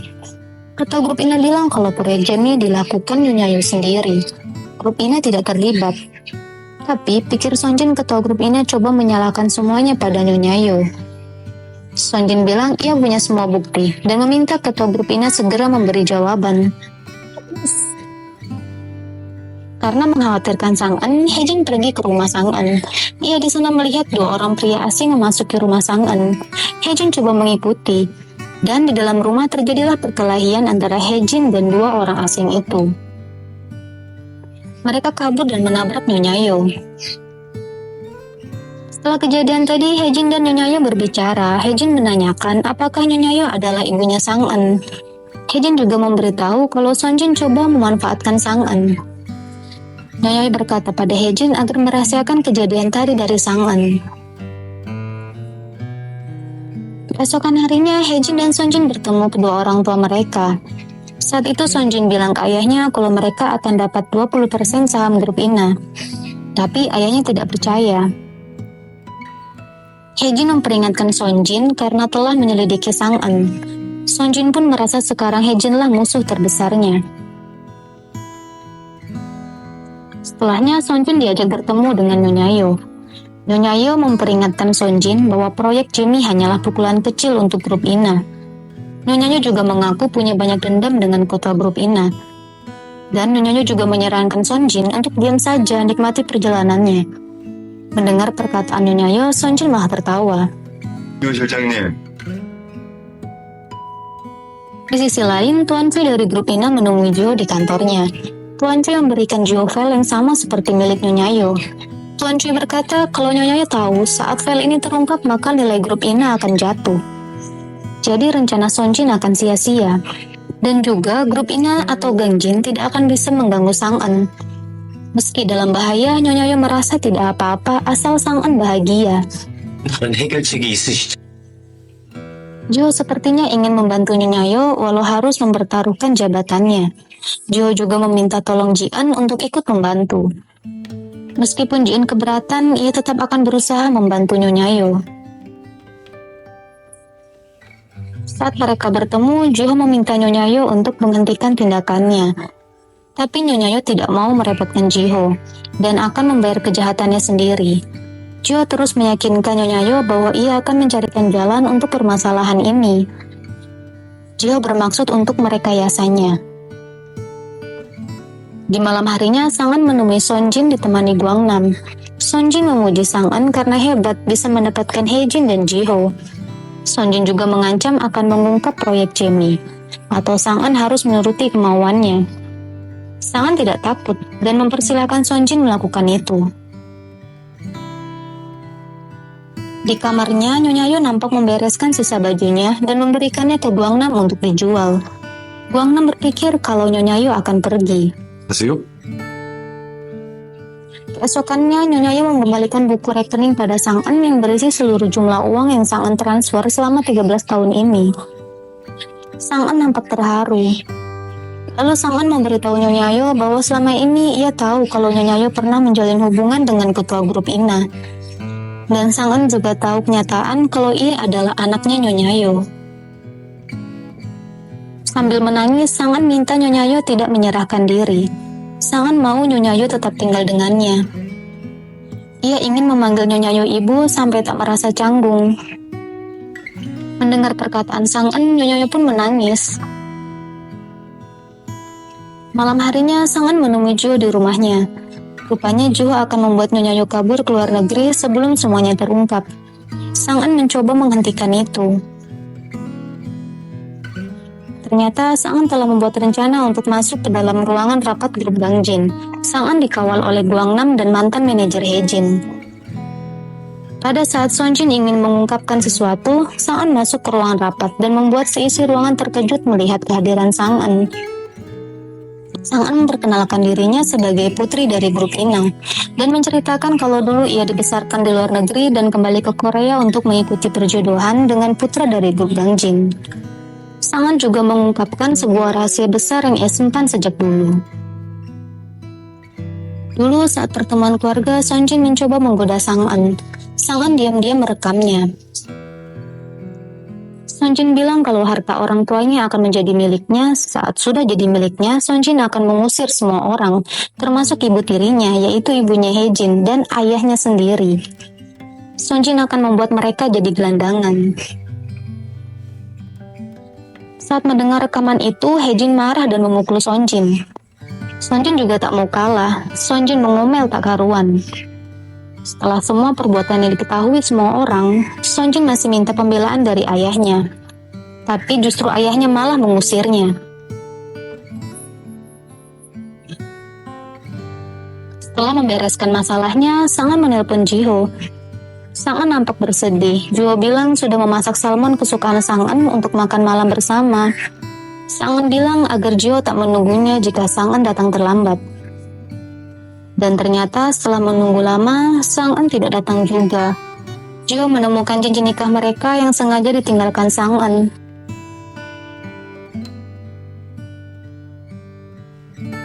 Setelah masalah besar Sang-an terselesaikan, ia justru jadi menghindar dari Jiho. Dan tak pernah lagi menemui Jiho maupun menghubunginya. Karena hal itu, Jiho jadi kembali ke mode awal. Dia jadi cuek lagi pada rekan-rekannya dan tak punya empati. Begitupun Sang-an. Dia sepanjang hari hanya mengurung diri di kamar dan meratapi hidupnya. Sepertinya Sang-an benci pada diri sendiri karena Jiho ikut terseret dalam masalahnya. Ketika membersihkan kamar Guangnam, Sang-an tidak sengaja menemukan sebuah tiket. Lalu setelah Guangnam pulang, Sang-an mengomelinya karena akan pergi tanpa bilang padanya. 해명해봐. Sang-an memberikan uang pada Guangnam agar digunakannya untuk perbaikan dengan keluarganya sebelum ia pergi. Sebelum tidur, Sang-an mengobrol dengan Nyonya Yo. Sang-an mengatakan kalau Jiho mencintainya apa adanya. Juga mengajarinya cara mencintai. Nyonya Yo menasihati Sang-an untuk tidak melepaskan orang yang dicintainya itu. 미안하다, 상은아. Akhirnya Sang-an menguatkan tekadnya untuk kembali menemui Jiho. Jiho berkata sangat menyayangkan tindakan Sang-an yang menghindarinya. Harusnya Sang-an jujur saja jika butuh waktu untuk sendiri. 오늘 지효 씨가 Sang-an pun meminta maaf pada Jiho atas sikapnya. 돌아와줘서 Keesokan harinya, Jiho dan Sang-an berkencan. Jiho mengajak Sang-an untuk menikah bulan depan, dan Sang-an harus pindah ke rumah Jiho. 시간 크게 해야죠. Sang-an mengatakan kalau ia yang akan mengurus persiapan pernikahan mereka. 이 예식장 Sang-an dan Jiho mulai memilih tempat pernikahan mereka nanti. Dan juga telah melakukan fitting baju pengantin. Tapi karena banyak hal yang harus diurus, mereka merasa lelah. 왜요? Sehingga memutuskan untuk tidak jadi mengadakan pesta pernikahan. Dan nanti hanya mengadakan acara sederhana. Mengundang kerabat dan teman-teman terdekat mereka untuk makan bersama di rumah sebagai perayaan pernikahannya. 그 정도는 할 수 있어. Ibu Hejin mengajak Sang-an bertemu. Ia mengucapkan terima kasih karena Sang-an membantu mengusir Sonjin dari perusahaan. Sang-an bilang pada ibunya Hejin kalau ia melihat Hejin sama seperti melihat masa lalunya. Jadi Sang-an ingin ibunya Hejin berhenti memaksakan keinginannya pada Hejin sebelum Hejin kehilangan semangatnya. Hejin selama ini menyembunyikan penderitaan dari ibunya. 그럼 먼저 일어. Saat di rumah, ternyata ayahnya Hejin malah menyuruh Hejin untuk pergi ke Amerika selama 5 tahun untuk mencari pengalaman. Hejin mengiyakan permintaan ayahnya. Ibunya kesal dan meminta Hejin mengatakan apa yang ada di pikirannya. 너 진짜 나가고 싶어. Ibunya bahkan mengancam ayah Hejin akan meninggalkannya jika terus memaksa Hejin. 책임질 거니까. Di sisi lain, Guangnam sedang makan bersama orang tua dan kakak-kakaknya. Lalu Guangnam mengaku kalau ia menyukai pria. Guangnam ingin keluarganya menerima dia apa adanya. Mendengar itu, kakaknya marah besar pada Guangnam. Di saat situasi sedang kacau, muncullah Junghan. Junghan mengaku kalau ia adalah manajer Guangnam dan akan menjadikan Guangnam penyanyi terkenal.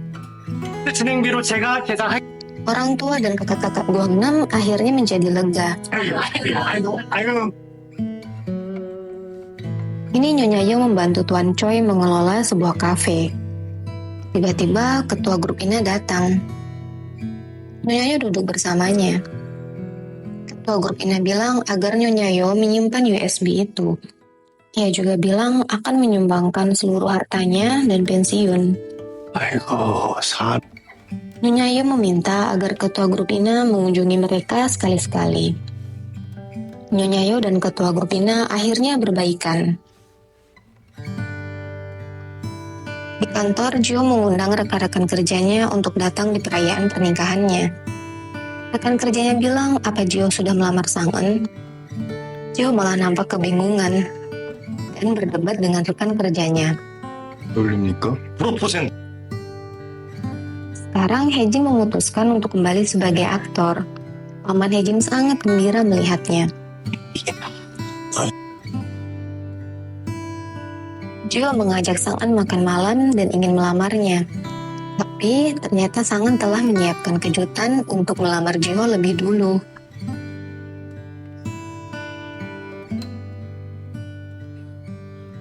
Jio nampak kaget dan tersipu malu melihat kejutan yang disiapkan Sang-eun. Di perjalanan pulang, akhirnya Jio balik melamar Sang-eun. 결혼해줄래? Sang-eun terlihat sangat bahagia. Akhirnya acara perayaan pernikahan Jio dan Sang-eun terlaksana. Bos Jio dan rekan-rekan kerjanya hadir. Juga Nyonya Yo, Guangnam, dan Junghan turut serta hadir. 솔직히 보여주십시오. Sang-eun dan Jio terlihat sangat bahagia. 그렇습니다. Mereka berfoto bersama-sama untuk mengabadikan momen bahagia ini.